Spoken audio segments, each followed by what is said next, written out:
Hello guys, welcome to this section. In this section, we're gonna talk about what's the programming and who's a developer. You probably hear about too much, and computers is nothing without a program or software. Program is a sequence of commands which we can control these dummy machines and tell them what they have to do. Let's look basic air conditioner example. Let's say someone has arrived and the weather getting hot and you are in the room hot too, and you boiling of the heat. Let's turn on air conditioner. And here is our remote controller. Let's do this.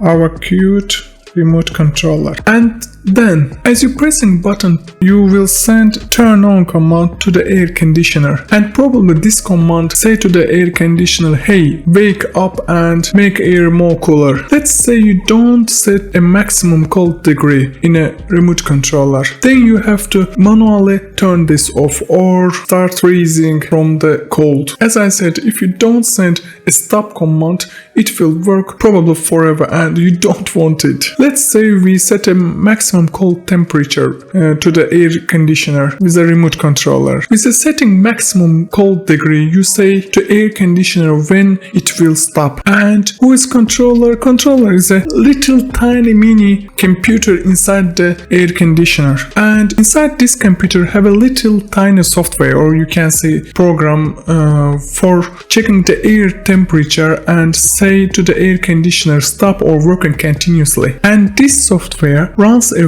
2 minutes recursively and just checking the air temperature. In this situation, congratulations, you are the programmer which control the air conditioner with a remote controller.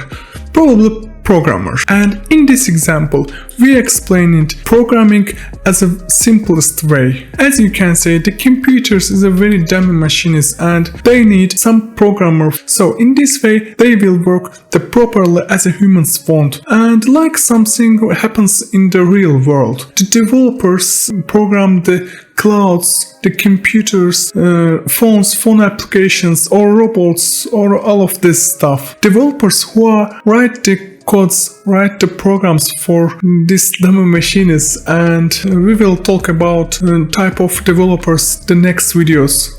And let's go to the next video.